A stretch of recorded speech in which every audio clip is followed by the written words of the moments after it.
On this episode of the Sacred Playgrounds podcast, we'll hear Dr. Jake Sorensen's chat with Jessica Gamache, Director of the United Methodist Camp and Retreat Ministries Association. We'll hear some of her story, how she got into outdoor ministry, and she shares some encouraging words for you, ministry leaders in the world today.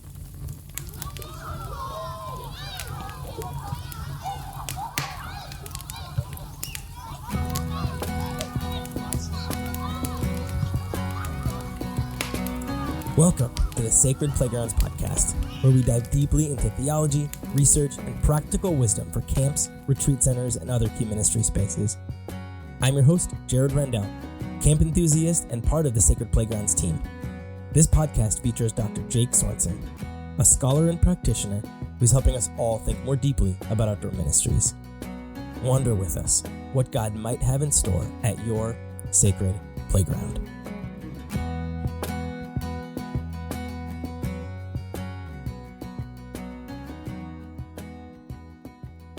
All right, everybody, welcome to the Sacred Playgrounds podcast. We are on the road this week, and we are at beautiful Jumonville. Did I say that right? Jumonville, yes. Jumonville in western Pennsylvania, and it is so fun to be here at the United Methodist Camp and Retreat Ministry Conference. And I am here with a very special guest, and actually, I'm the guest, and I get to talk with my guest on this podcast, Jessica Gamache. So it's so fun to actually be in person. We've been communicating through Zoom for so long that it's just awesome to be here together. Yeah, I agree, Jake. Thank you so much for talking with me and being here as our guest and having me as your guest. I'm really excited. Well, this is just such a pleasure to be together. So for those that don't know you, tell us a little bit about you. Tell us about your story, your connection with camp, and what you do. Yeah, so it's been quite a camping journey to this point. I currently serve as the association director for the United Methodist Camp and Retreat Ministries Association, but my camp journey started a long time ago. I was a camper from third grade all the way through. I never missed a summer. I was one of those that just always came. I was on summer staff, and then I went to school actually knowing that I was being called into camping ministry. Wow. So you knew, like, when you entered college, you knew this? I did. Yeah. Wow. It actually happened around a campfire when I was a camper. And I knew I felt a call into ministry. And at that point, I thought the only ministry was pastoral ministry and local church ministry. But through exploration in college, and even a little before college, I realized, this thing that I love to do, that I do every summer on summer stuff, I can do that year round. Yeah, that's what I'm supposed to be doing. That's what God wants me to be doing. And throughout college, I worked on summer staff. In grad school, I began working with a Lutheran camp in Butler, Pennsylvania, called Lutherland. And that really kicked off my career in year-round, full-time camping ministry. Wow, I didn't know that you worked at Lutherland. This is fun. See, I get to learn things like this. Yes, so did you work with Randy Gullickson at Lutherland? I did. Randy Gullickson was a very dear friend of me and my husband. I met my husband there at Lutherland, and Randy was one of the officiants at our wedding, actually. Wow. Yeah, small world. I love this small camping world. Mm-hmm. We're all connected in so many ways. Yeah. So after Lutherland, what happened then? How did you get to be where you are now? Yeah, after Lutherland, a friend of mine from Lutherland sent me a job posting that the Western Pennsylvania United Methodist Annual Conference was looking for a camping coordinator to oversee the camping ministry of their conference. And I applied, and it went really well. And I did that. I was in that position for 11 years. And in that time, we did amazing things in Western Pennsylvania. We grew the number of camp and retreat sites that we have here. We went from 4 to 6, which is very exciting. Wow, and those two new ones are really unique, cool, and new ministries. What are the names of these new camps? So the new ones, we have an inner city camp and retreat center that does day camp programs for inner city youth, called the Healthy Village Learning Institute in McKeesport, which is a neighborhood of Pittsburgh. And then our other newest one is a boat, which is really cool. It's a boat. A boat. Yeah. it's called At the Lake Ministries. And it takes individuals living with disabilities, including those who use wheelchairs for mobility, those with autism.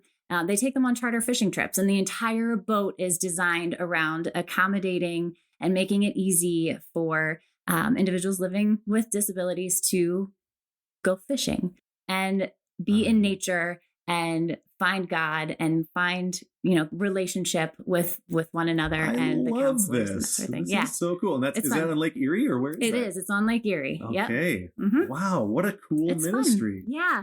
And whenever I was working with Western Pennsylvania, that's also whenever I became more involved with this association. I volunteered. I helped spearhead several different projects and initiatives. I was on the board, vice chair of the board. And then we got this amazing opportunity to be able to hire an executive director. And it was something that I was thinking about and was put on my heart for a long time before I even knew that we were going to run into this opportunity. And so the pieces just fell in place. And I feel like God put me in the right place at the right time and connected me with the right people. And so here I am. What a fantastic story. Thanks. And how long have you been in this role? It will be 2 years on November 4th. Oh, amazing. Mm-hmm. And so tell us a little bit about what you do in this role. Mm-hmm. So you're the director of the association. What does that mean? What do you do? Yeah. Well, my role is really formed through the culture of who we are as an association. So I do a lot of volunteer engagement and volunteer management. I also, work with the board in strategic planning, and I do a lot of fundraising and that sort of thing. But really, my primary role is to resource and enable the folks within our community to do what they do best. And what they do best is sharing their knowledge and their gifts with one another to help one another grow. Mm. So, for example, at this national gathering that we are currently at, I have done very little because I don't believe that, but okay. Keep going. But because we have an amazing group of volunteers who are on our design team, who they're camp people, they're creative. They are energetic. They follow through, and they've been working together as a team to put this on. And every initiative that we do as an association is like that. It's groups of camp leaders getting together to create something or have conversations around something that's going to lift up our whole community. Mm. And so my role is to provide the space to let that happen. Mm-hmm. You get to be a facilitator, an encourager, and an empowerer. What a perfect role for you and your gifts. It's just so fun it's so fun to see you shine in this role. Thank you. And so for those not familiar with the association and what you are, who you are, what you stand for. So you're United Methodist. Yes. So it's the United Methodist Church. It's a ministry of that. Can you explain a little bit about this association and what you guys do and stand for? Yeah. So we are a separate 501c3 nonprofit corporation, but we are affiliated with the United Methodist Church. So the mission of our organization is that we are committed to the mission of the United Methodist Church. And our association, we resource, we advocate, we inspire, and we network in order to enhance the effectiveness and the sustainability of United Methodist camping and retreat ministries across the country. So we aren't under the umbrella of the United Methodist Church, but we exist to reach the same mission and help the United Methodist Church reach their mission through the ministry of camping and retreats. So it's a true partner ministry. It is. It is. Very intentionally coming alongside the United Methodist Church. Yes, absolutely. And, they are incredibly supportive of us as well. We have an initiative going on right now around diversity, equity, and inclusion. And folks in the United Methodist Church know the importance and the value of work and growth in diversity and inclusion of different cultures and race. And they saw what we were doing and they offered us a grant for a consultant and a coach to help us work on the different projects we're doing around diversity. So it really is. We work with them, they work with us, and it's kind of a beautiful thing. It sounds like a beautiful thing. And the United Methodist Church, I mean, we're talking about a fairly large church here, one of the largest Protestant denominations in the country. And so there's a lot of camps we're talking about. Yes. So what are we talking about in terms of the association and how many camps you guys have? Camps and retreat centers, I should say. Yes. So we in the United States, we are a global church, but our association really focuses on the camp and retreat centers in the United States. We have about 189 camp and retreat ministries centers. Of those, about 170 host summer camp programs.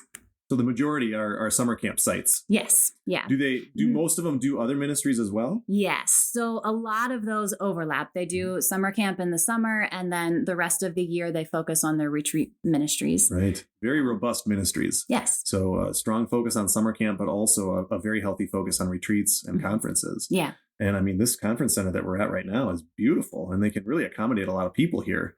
Yeah. And it's not the only one of this size. Right. That can accommodate several hundred people at a time. Yes. Yeah. Yeah, absolutely.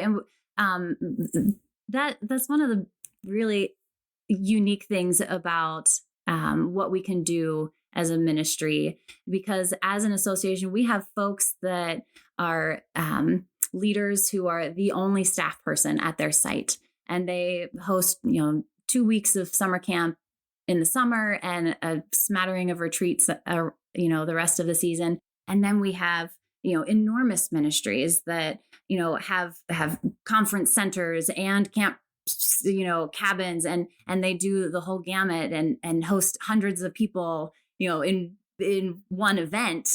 And so we have that gamut. We have both of the extremes, but through the association, all of them come together and learn from one another. Mm-hmm. It's not just the big camps coming and saying this is what you should do, but it really is a family, a network, a community where everybody is learning and growing because of the presence and the gifts that everybody is contributing to. I've really felt that since I've been here. It really feels like a family. People want to get to know each other, or they already have known each other for years. It's been a very welcoming community, and I've been getting to know a lot of people, but I can really feel the closeness of this network. And so, at this time, we haven't been able to meet in person for such a long time. And finally, this is the first conference I've been at since the beginning of COVID. And so it's been a gift to me to be able to be around some of my camp people. Talk to me a little bit about the importance of what you do in connection and what this association does to connect people. Why is that important for us, especially now? Yeah, I think the key part of that question is the especially now piece. So whenever I started in November of 2019, I had a whole plan of what we were going to do as an association and where we were going. And then COVID hit. And my plans went out the window, but everybody else in the network emerged and started talking to one another. We utilized Zoom, and we met weekly, sometimes twice a week. And there were 50 people, there were 80 people on these calls. And sometimes we worshiped together virtually. Sometimes we went through the ACA field guide that changed every other month. Yes, and talked about, what is it that we need to do logistically. And our campsites are so spread out. Mm-hmm. Sometimes it can feel lonely. Sometimes it can feel like you're in this, by yourself, and why are you doing it? Why, are you really making an impact? But getting on those calls, especially in the time of COVID, and seeing, there are people who are doing the same thing all over. I might feel like I'm on my own little mountain here, but I can see out and I can see everybody else who's on top of their own little mountains. Mm-hmm. And I'm not alone. And I can learn from the things that other people are doing. And I have this idea, and I'm going to put it out there because I know that the camp 5 states away might benefit from it because I have a relationship with them just through little squares on a screen, on a Zoom call. But those, what we now call community conversations, and they continue even to today, and we're going to continue them into the future because it's such a valuable piece of how we connect one another and how we network. But, it's just seeing one another.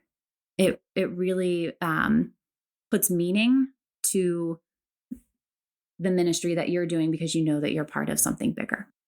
That's why being a part of this association, or, if you're not United Methodist, your association with your denomination, or American Camp Association, or 3CA, being a part of a community of people who know you and understand you. And whenever you're struggling with something that, your friend who is a banker or a teacher just looks at you weird and you're like, you do what? These are the people that are like, oh yeah, I've experienced that. Here's, how I walked that path. So many of our directors feel alone, in their ministry or out on an island. And during this time of COVID, it can feel even worse, the isolation, and there's so much burnout happening right now. So what you're able to offer to your members is fantastic. And really all of us in camping, and the encouragement to connect with one another. And so if you're out there listening and you've been feeling disconnected, there are people here and around you that are your ministry partners and are going through similar things. Find the community and connect to the community, because a community like this one that I'm a part of today is really welcoming, and they want to be there for you, just like you want to be there for them. So reach out to others and make sure you're doing that. The Effective Camp Project has helped Christian camps across the country tell their story in a new way to parents and donors. You know that camp makes a difference because you see it with your own eyes. But we need reliable data to convince those who are skeptical and to help us identify areas for improvement. Now is your chance to gather data from your own camp. Our team of experienced researchers works with you to create custom surveys for your campers and parents. We compare your results to data from dozens of other Christian camps to show where your camp really shines and to target areas for program development. In addition to data reports and in-depth consultations, you will receive a communications toolkit to share your unique results with your audiences. Visit effectivecamp.com to learn more.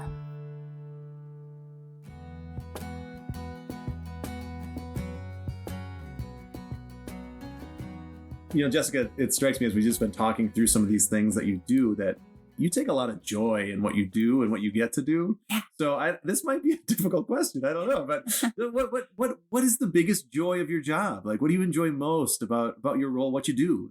Yeah. Well, it might be because I'm in the moment, okay. But my biggest joy is being at this conference in this moment, and coming off of 2 years of not seeing one another. The last time this community was together was at Lake Junaluska in 2019. The big OMC Great Gathering. At the Great Gathering, and it's just been on little screens ever since then. And so all of the past 2 years, building up the anticipation, the disappointment whenever we had to postpone, the excitement of the virtual conference that we did, and then the long summer that we just had, I feel like has all built up to the joy of this week, of being able to sit around a table at the dining hall and just have conversation and connect with one another and hear the stories of one another.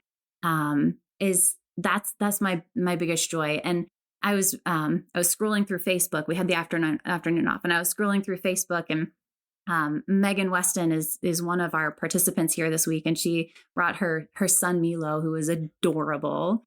I saw him walking around. Yeah. It is so adorable. She posted something on Facebook that almost brought me to tears. She talked about being here and that this is an actual real live in-person event. And there aren't very many in-person events that she feels safe to come to. And she said, especially there isn't any other one that she would feel okay bringing Milo to. But then she said, but camp people, y'all. And I was like, yes, that's Megan. We're providing childcare that she is grateful for. And she was talking about how she feels like this is a safe place because, masks are being worn correctly. We had a proof of vaccination or a negative test result required. And she said, my toddler has never known inside worship, has never had an inside the building worship experience until they were here. Wow. And it was this community that she felt safe doing that in. That is such a beautiful and profound story. Yeah. And reminds us all of the challenges of COVID, and especially for these children that aren't having certain experiences at key moments in their lives. Thank you for sharing that joy. And yes, I definitely share the joy of being together again with colleagues and with friends. So how about shifting the challenges, and maybe not just your challenge, but like, what do you see in the camping world right now as one of the big challenges that people are facing? Yeah. So, we as an association, I feel like the challenges that COVID has brought has allowed us as an association to shine. But at the same time, because we're shining and because we're connecting with one another, I'm hearing more stories, hearing more experiences from those who are in the trenches leading camps. And in the late, even mid-spring, we were a month or two away from summer camp. Many camp leaders were already feeling the effects of burnout. Not having their cups filled in 2020. So of our 170 sites that would traditionally have a traditional summer camp program, only 15 of them held any sort of traditional camp in 2020. And so having that break was not relaxing one bit. No, I mean, it wasn't taking a summer off. No, you had to pay the bills. You had staffing challenges, sometimes letting people go. Yes, the emotional toll and the mental stress that all of our leaders went through during that time period compounded whenever it came to hiring summer staff for 2021 because the staff wasn't there.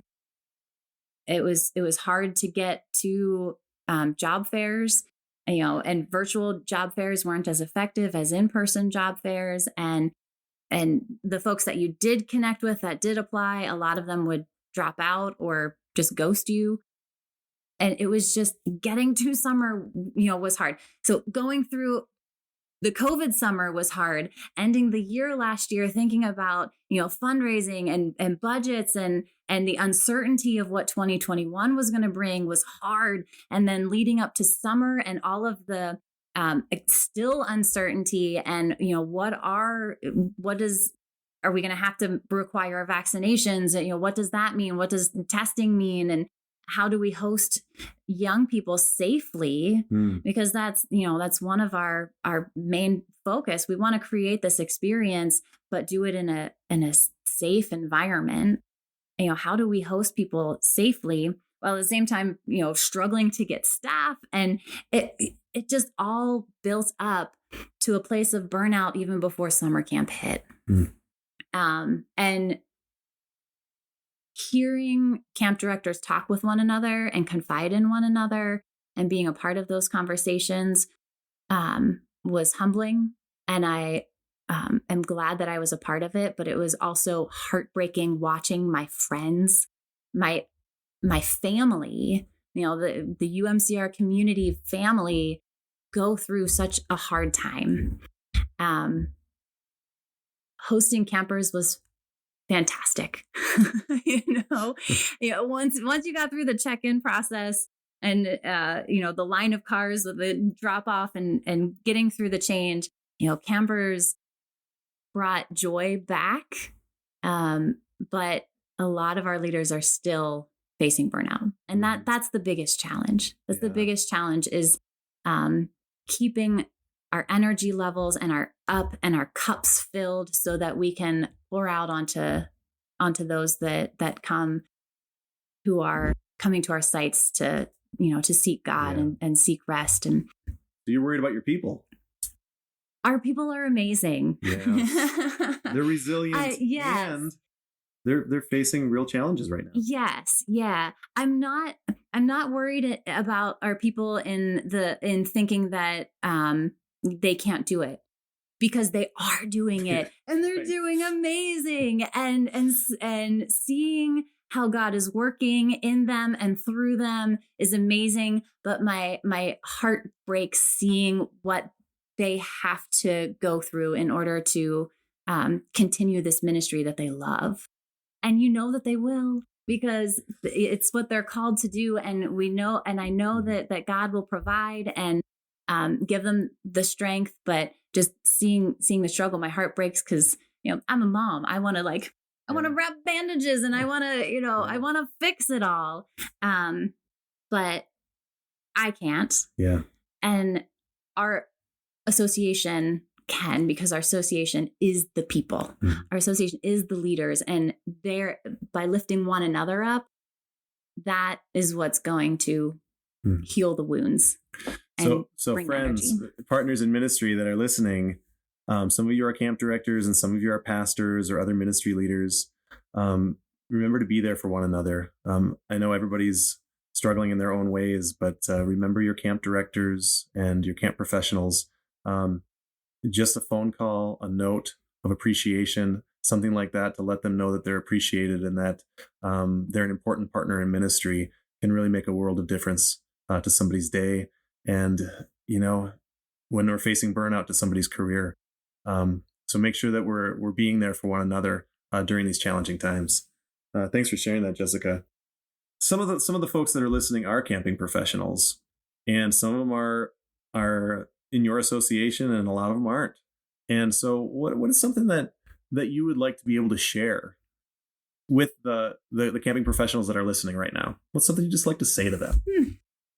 You're rocking it. Love it. It may sound easy, but you are. And it's hard to be able to say that about ourselves. And so I'm going to say it for you. Every job has been hard during COVID, but I am of the opinion that leading a congregation as clergy or licensed local pastors and leading camping and retreat ministries are the top two hardest positions to get your organizations, your ministries through COVID. But you're doing it, you're rocking it, and I hope that you can see that. On days when it's hard, there are still things that you are doing and that you have done, and that God is moving in your place that He has entrusted to you. It's good. God is good, and what you're doing is good. Thanks so much for that. I just love having you on, and just having your voice of encouragement for our listeners is really important. So I'm thankful about the role that you're in and what you're able to do, and your gifts of exhortation and encouragement are fantastic. So thank you for sharing some of these things. I think maybe one more thing as I think through some of this is, our partners in ministry. Camp does not stand on its own. We can't do this by ourselves. And this, you've talked about the partnership that your association has with the United Methodist Church. And so we are so much dependent on one another. Mm-hmm. Is there something you'd like to say to our congregational leaders or other partners in ministry with regards to camp and this partnership? Yeah, I do. I think a lot about the discipleship journey and how disciples, those who follow the Christian faith, follow Christ, are going to change the world. And the discipleship journey isn't just one experience. It's not just a week at camp. It's not just attending Sunday services. It's not just Bible studies. It's all these things together. And as the leader of a local congregation, I encourage you to encourage your flock to have as broad of an experience as they can in their faith and in their spiritual development. And that includes coming to your service on Sunday. It includes, being a part of a small group or a Bible study, volunteers and missions, and camp, because they are all different, unique experiences. And what camp provides is a place that the local church can't. And camp can't provide what the local church does.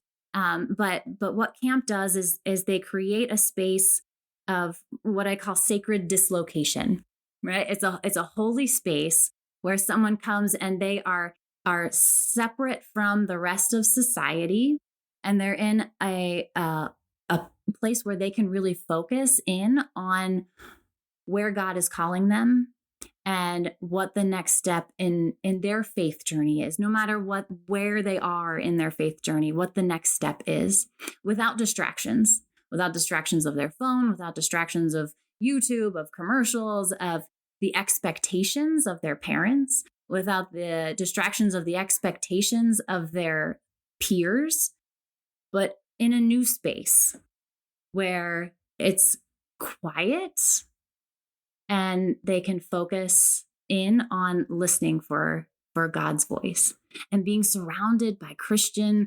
mentors, especially young adult Christian mentors, is an experience that every young person needs to have in their faith journey, in their discipleship journey, or in their spiritual development journey, whatever language you use. It's such a vital part of young people understanding who they are as a child of God. Well said. You can see that we are very compatible partners in ministry in terms of the way that we think through the importance of camp and the partnership ministries that we have. And so I've enjoyed our partnership together and been able to, do different research projects together and things like that. And really excited about looking forward to this next year and partnering in the Effective Camp Project together. Yes, I am too. I'm really excited about our camps participating in the Effective Camp Research Project. So it'll be good. Exciting things to come. Hopeful words for all of you. Thanks so much for listening today, Jessica. Thanks so much for being on the podcast, taking some time away from the conference to do this. Yeah, thank you for having me. Absolutely. And we'll see you next time on the Sacred Playgrounds podcast.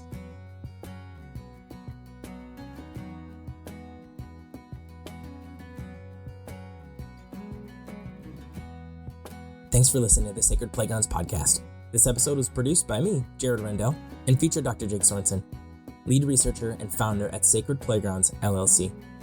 Our theme music was written and performed by Taylor Wilson. You can find his original songs wherever you get your music. Learn more and connect with the Sacred Playgrounds team at sacredplaygrounds.com.